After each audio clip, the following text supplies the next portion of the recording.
If Lizzo, Queen Lizzo, is not above burnout and all of this bullshit, who is? So, can we talk about how Lizzo did a Insta story on Sunday about how, I think her words were, life is not all champagne and big booty twerks. She did a story about how her career and her life has just been blowing up lately, and from the outside it looks like everything is awesome, and she just checked in with her fans to say, listen, it's exhausting and I'm burnt out. If it happens to Lizzo, that truly is proof that it happens to everyone. But you can still do as much as you can to prevent it.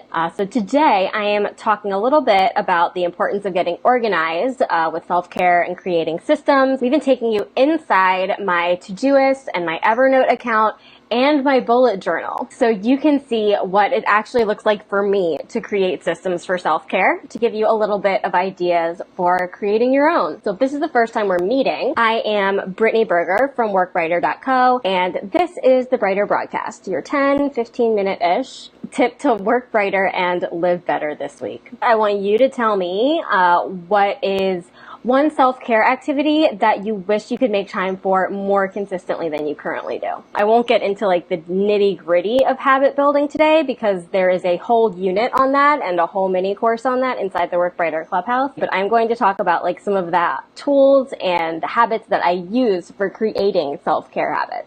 If you know my story, you know that my self-care sort of journey started when my multiple chronic illness diagnosis just became too much to manage. And part of that, a big part of that, was my workaholism. And one of the reasons it was always so hard to pull me out of my flares was because I would just forget to do the very, very basic things I needed to do to take care of myself. I would be so engrossed in work that I would just straight up forget to eat, to drink water, to take my meds, to sleep. I realized that my workaholism was such an issue, and it was so bad at that point that the only way I could start treating self-care with the seriousness that it required was to treat it like work. I kind of tricked myself. I still tell myself this. Self-care is my side hustle. It is a job that I have to do for everything else to happen. And so I started treating it like I treated my blog and my newsletter and my day job. I started getting organized and planning. Planning is my coping mechanism. So I started getting organized and I started creating plans and doing all the strategy that I would do with things at work. And that mindset shift was magical. I created recurring tasks in Todoist. I created templates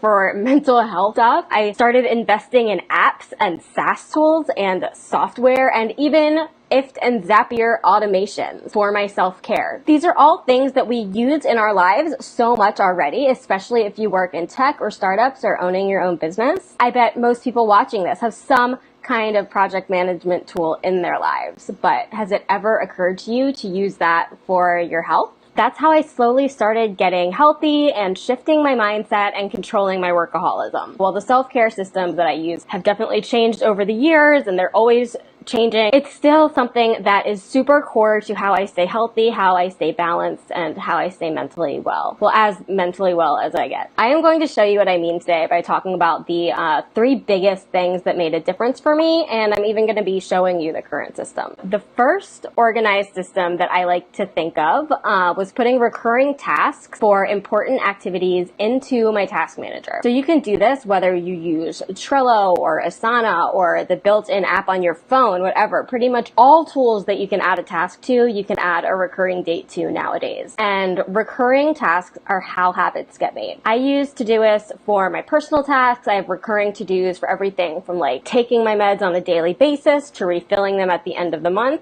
I also have like weekly and monthly routines that are more around like mental health and anxiety than day-to-day personal care. So for example, I have a weekly to-do to check in with my online therapist because I realized that that was something I was forgetting to do, even though I was paying for it and God knew I needed it. And I'm actually going to show you inside the self-care project in my Todoist to see what it looks like nowadays and how I've kind of set things up and the type of tasks that I put into it. So Here is my self-care project in Todoist.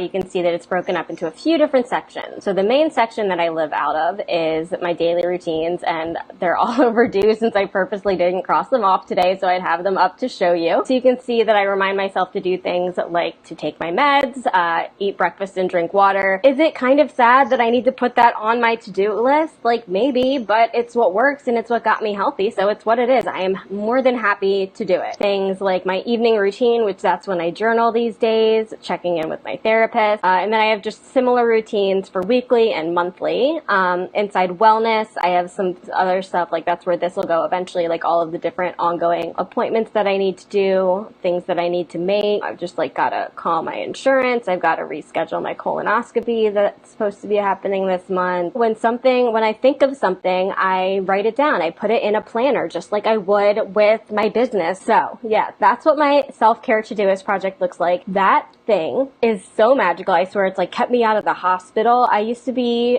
I would have to get treated for dehydration and go to the ER really, really regularly, because just stuff surrounding my health, and that's why I have it in my to-do list. And I was forgetting to drink water and getting so dehydrated that I would have to go to the hospital. And so a simple recurring task in Todoist, I can credit for keeping me out of the hospital. The second thing that I want to talk about is making it easier to journal regularly. I feel like a lot of our ideas around journaling are like spending 30 minutes free writing in beautiful print in a gorgeous notebook. And I'm not gonna lie, like I have the gorgeous notebooks. We're gonna talk about them in a second. But when you really, really need to be journaling and need to be getting thoughts out of your head, you just gotta make it as easy as possible for that to happen. I don't do anything fancy like morning pages or long journaling prompts or even writing incomplete sentences. I just write straight up bullet points.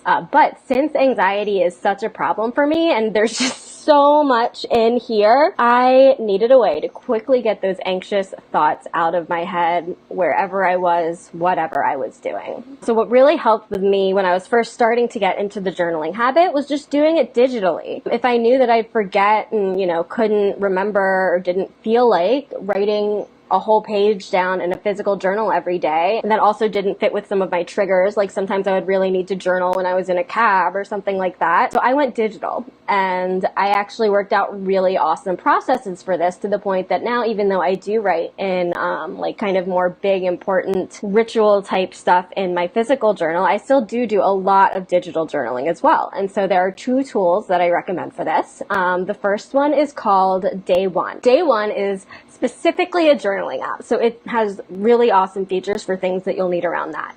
So you can put it on both your phone and your computer, and it makes things really simple, especially if you're working on your computer all day already or on your phone a lot, because it's just already right there when you need it. And you can even create templates to get into the habit of using certain journaling prompts or following a certain journaling routine, which I'll show you in a sec. Yeah, and what I really, really loved about DayOne is that there was actually a menu bar app icon thing. So, right up at the top of your computer where it shows like the time and your Dropbox sync, there would actually be DayOne. So I could just click that, write whatever thoughts were distracting me in my head, get them out of my head, and then go back to my work without even like opening the full app or leaving the app I was currently in. And especially like when I just am really anxious while I work, just brain dumping my thoughts out there really quickly is so helpful. So I really liked DayOne. The only reason I don't use that one as much anymore is because I use Evernote for journaling instead.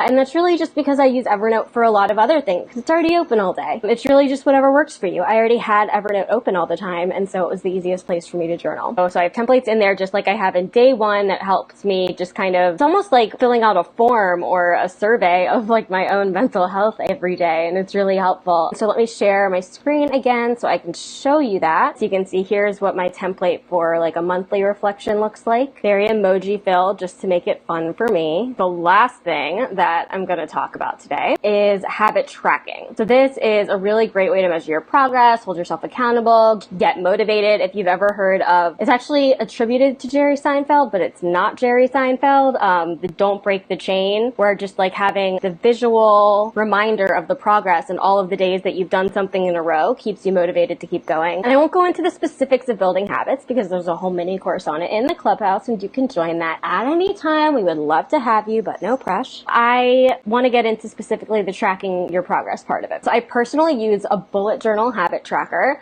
but not one of the fancy ones that you might see like on YouTube or Instagram that's like a gorgeous piece of art that also somehow helps your productivity. I simply just draw out grids and color them here. You're looking at the ones for journaling and meeting my step goal every day. So they're just simple grids. They're colorful, but they're still minimal and simple. And I just really like having them. I sit at the end of the day and watch some TV and I color in my bullet journal. So it's just like instead of a coloring book, I have those little things. And that's just kind of my evening activity, is just going through. And the habit trackers, you can also just get a blank printout of a calendar. Like you could use something like this and just do X, X, X, X, everywhere that you need to and keep track of things that way. I know a lot of people that do that. I love this idea. I think this is Megan Mins. So she has shown on her YouTube channel a habit tracker that she has in her bathroom to track working out. And that's because when you finish working out and like you're sweaty, you go into the bathroom to wash up. And so that would be a really easy place to put a habit tracker for workout, or something with like waking up, because you go into the bathroom to brush your teeth in the morning. And so it's right there. And so it's really important to think about where you will easily come across this stuff to keep yourself motivated, because something can't motivate you if you never see it or notice it. And so that's why I like using a physical one.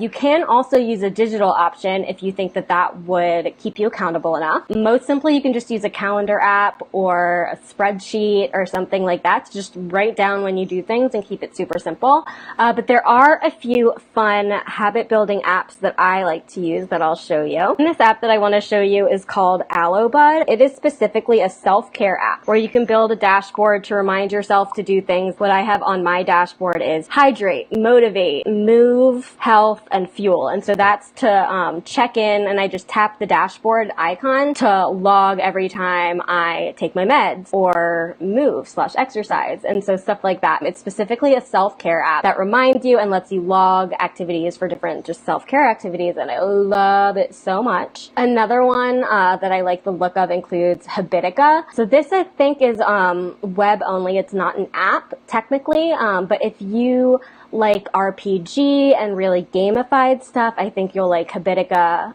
It is very much gamified and RPG inspired. And another good one that I like is called Strides, and it's like a monthly subscription. I think it's about $1 a month, and that was just a really easy app to check into different activities as well, and it creates a calendar of how long you've kept the streak going. And so I really like all of those options. And then the last thing that I wanted to say today is I've mentioned the Workbrighter Clubhouse a few times. It is my favorite place in the world. It is the self-care community that I run for entrepreneurs and side hustlers and freelancers who want to avoid burnout and really build self-care into their work life and all of this stuff that we've talked about today. I like to think of myself as the self-care cheerleader of the community. So it looks like that's everything for today, and yeah, I'll talk to you all later. Self-care out.